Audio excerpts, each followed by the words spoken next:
First of all, I want to echo thank you to all the work that you and your colleagues out in the trenches do to keep truth out there for the public, which helps in so many ways, including getting crime cases solved. So thank you, and especially in regard to our case, again, thank you. You didn't stop, you kept going, you kept asking questions, and as Patty said, it's just all this kind of pressure, the noose kind of tightened. One thing happened after another, and when the arrest was made on Heinrich a little over a year ago, the U.S. Attorney's Office assigned two agents, two assistants, Steve Slicer and Julie Allen, who essentially almost worked full-time on Jacob's situation by doing intense background work on Heinrich, and the intent of finding enough severity in potential charges so that he'd be facing the most largest amount of time possible, and again, the pressure coming that would hopefully force him to come forward with the truth, if in fact it was him who most of law enforcement at that time believed. Patty and I didn't necessarily want to think it was Heinrich because we didn't think it was going to be a good outcome, but obviously we were grateful that that pressure was applied. But as Patty was saying, that time period from when we first knew something was in the air about Heinrich possibly having information come forward to when everybody knew what happened from his confession in court was 8 days, which is really kind of a small amount of time when you think of our journey of 27 years out there, day and night. That's when we compiled the days. It's like many thousands of days. And all of a sudden, I go home from work on a Monday night. It was August 29th. Go home from work. I was sitting down at the dinner table, and Patty hears someone knocking at the door. Here's Doug Kelly, our wonderful attorney that we had just engaged just a few months prior. And my thought was, why do we need an attorney? At that time, Jared had engaged Doug's services on his, at that time, civil suit against Heinrich because the criminal charges had gone past statute of limitations. Anyway, I just couldn't see why do we need an attorney. But as it turned out, it was amazing that we had that opportunity, because from what was going to happen during the next few days, allowed us to get information that would have been very difficult for us to get without having representation. And at any rate, Doug briefly informed us that something was in the air, that Heinrich might be ready to deal, and part of the deal would be that we would have to forego any local Stearns County charges of abduction, murder, so forth. And right away it was like, without hesitation, it's like, that's immaterial to us. We've been waiting all this time to find out where's Jacob, what's happened. We've always felt that the justice system would play its course out. And so it was like, yes, we wanted this opportunity. But that was the first night, so we go to bed that night, this could be it, I don't think either one of us slept much that night. And we knew then that we'd be going the next day to meet at Doug's office in the afternoon. We'd be meeting with a variety of representatives to talking about this possible plea agreement. And it was just a bizarre time. I worked that morning. I don't know how I was able to concentrate on patients. I hope I adjusted the right neck on. Anyway, we drove down and met at Doug Kelly's office, and present were U.S. Attorney Andy Luger and Steve Fleischer and Julie Allen and Sheriff John Sanner, from the FBI, Rick Thornton, Special Agent, and Ken McDonald from the BCA, and Janelle Kendall, Stearns County Attorney, and maybe there are a few other people as well. And the whole idea was, what is this all about? What does this entail? And believe me, there were lots of questions that a lot of people had, especially us. But the long and short of it was, everybody agreed, from the investigators, from the U.S. attorneys and their representatives, that Mr. Heinrich is an extremely volatile person, and there, at no point could you be certain that whatever he said one day was going to follow the next day. And we just felt this was a slight window of opportunity to get the answers. So this was our chance. And at that point, it was like, well, if the deal's in place, we have the chance we're going to get the answer. There's no guarantee that they were going to find anything. But the deal was such that if no physical remains were found, that if the investigating team was satisfied that in interviewing Heinrich, that they would be satisfied that he was truly Jacob's abductor, that the deal could hold. But the caveat was, they could back out any time without that physical remains. And the caveat was, they had to convince Patty that he was in. Without physical remains, that just wasn't going to happen. So we all looked at everything and talked. The biggest hurdle was getting Janelle Kendall to surrender the opportunity to charge murder or abduction. And that was not an easy thing for her to do, but she assured us that without knowing where Jacob was, there was nothing they could do. There was nothing, there was no charges that could be made, there was no evidence. So we all just knew that this was the only thing we could do. Nobody wanted to do this, but that was the only thing we could do. So we gave our blessings on it, and everybody signed off, and within seconds, people grabbed this paper they needed because they had to get search warrants, and things just happened really, really quickly.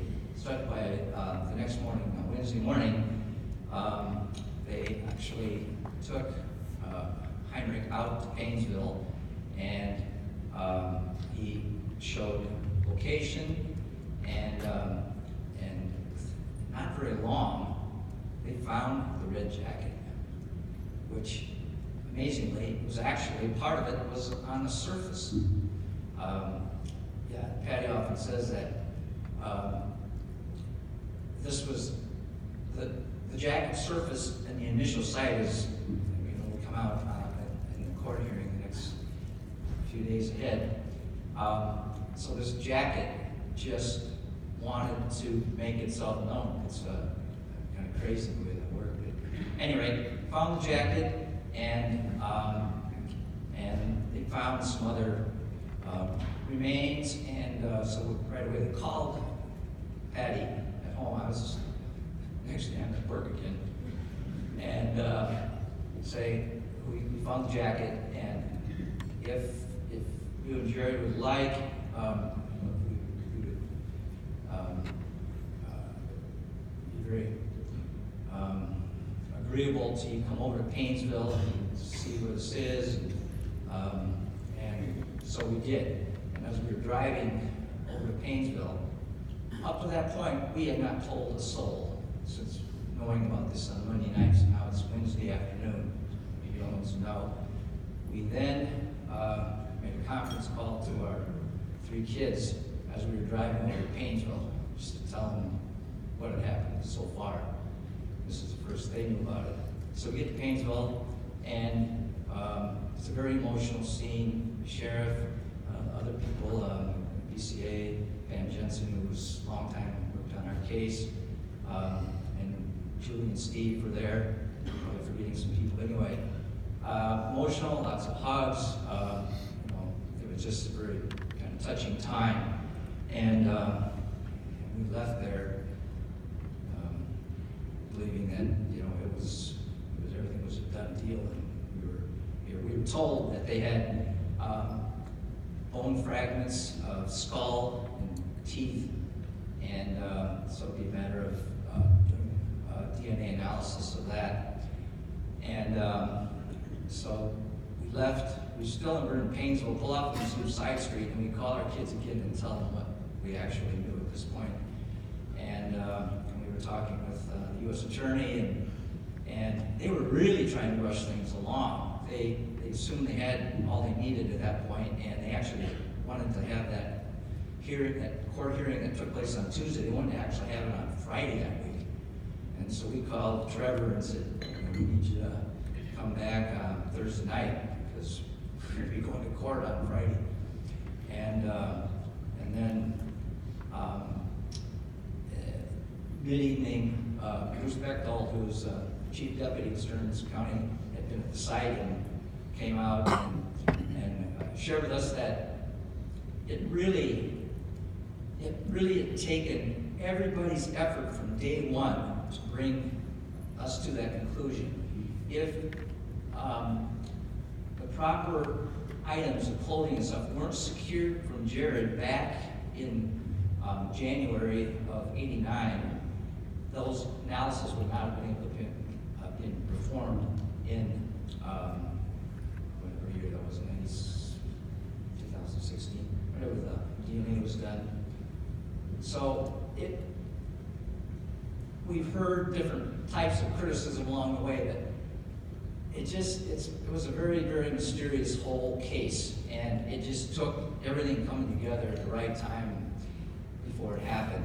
And at any rate, Bruce said that they were going to kind of close up the digging, and the farmer had agreed to go and close up the hole, and we kind of looked at it and said, it wasn't kind of our idea of usual crime scene with tape all over the place and stuff, but it's still, they were really trying to keep things kind of quiet at that point.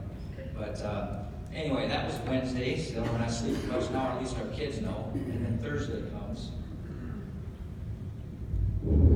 Thursday was a nightmare. I got a call first thing in the morning, and they said, "Are you sure Jacob's name was on his hockey jacket?" And I said, "Yes, I'm sure. I'm 99% sure." "Are you sure? Because this one didn't have it on." And so I found a picture with Jacob's name on his hockey jacket, and they thought, "Well, would you have been wearing somebody else's jacket?" And I'm like, "No, he earned that jacket. He wore it all the time. He's very proud of that jacket." And so they had a problem with the jacket, and oh, by the way, those were animal bones and animal teeth. So everything that we had believed at that point just started dissolving. It was this horrific, horrible day on Thursday. And then they were supposed to start to talk to Danny Heinrich around noon, but they didn't actually end up talking to him until starting in the evening, like 7 or so. So we didn't hear from a soul. So about 11:30 that night, I'm calling Andy Luger and saying, "What's up? You told us you'd keep us posted and what's going on?" And he said he still hadn't heard back from the investigators who were talking to Danny Heinrich that night. So Thursday was a horrific, awful, none of these days are good, but that was scary. Said we had it and then we didn't, and it was pretty much over. I'll just keep talking because I talk fast. Jerry's much more thoughtful, and he remembers things I don't remember. We remember different things, and we remember things differently. So it's kind of important for you to know all of that when you're talking to victims. I was a mess.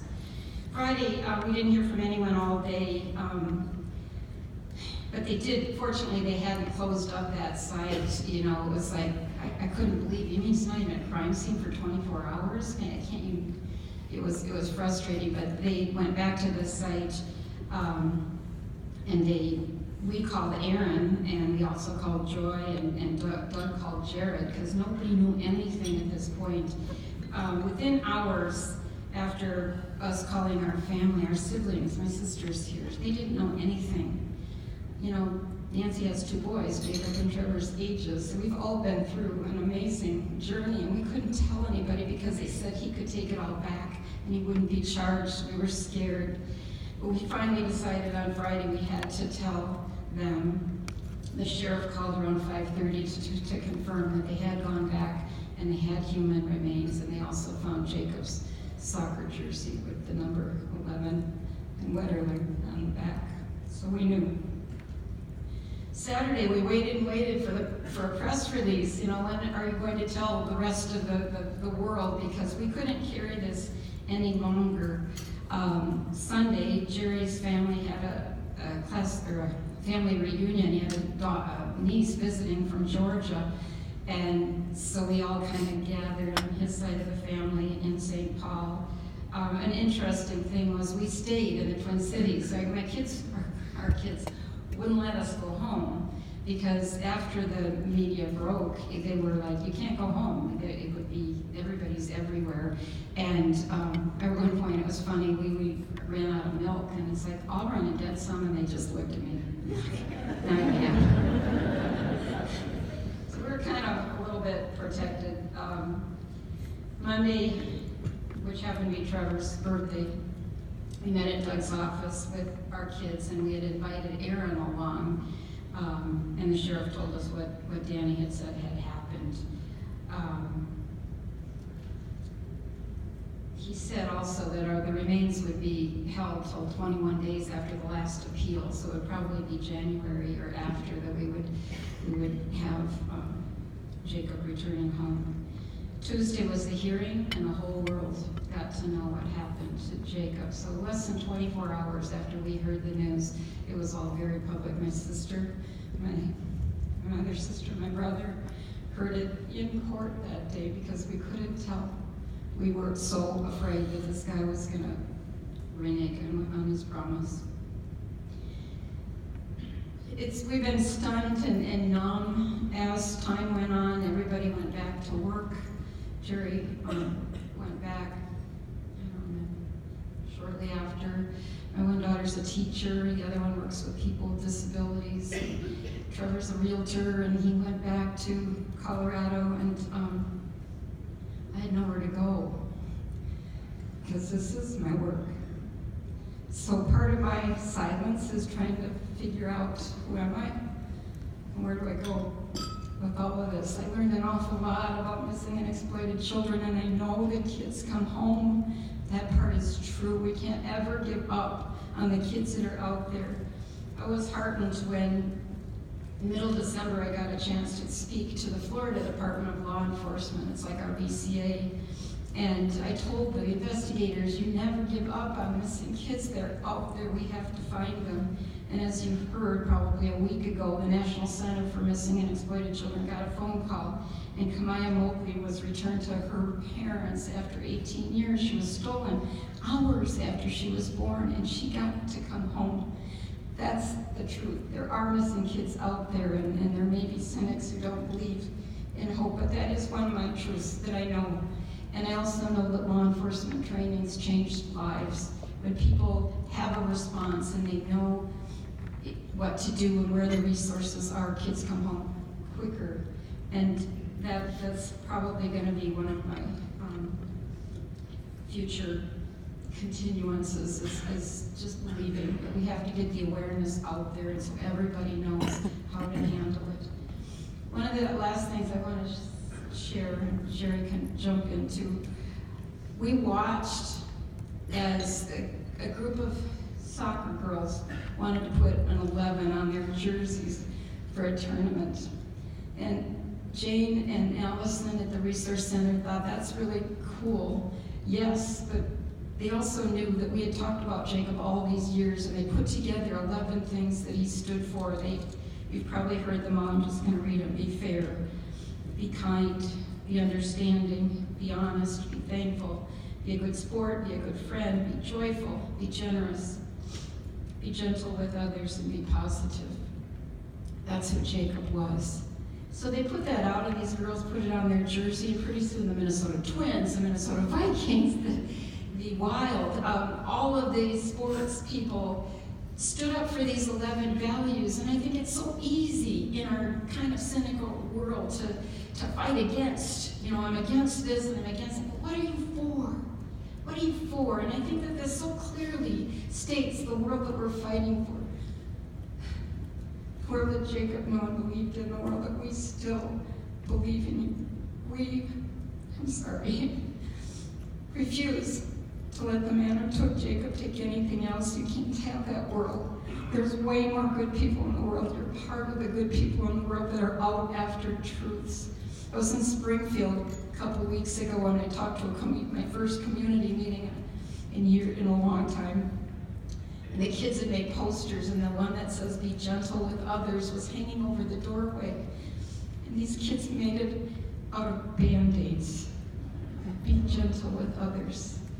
That's the spirit of what we're fighting for, and that's where we want to go, and to keep Jacob's hope alive. It's very much alive. We get letters and books from all over the country of kids doing things, and people who are misplaced, Minnesotans probably, who are doing things in schools around the country that stand for this.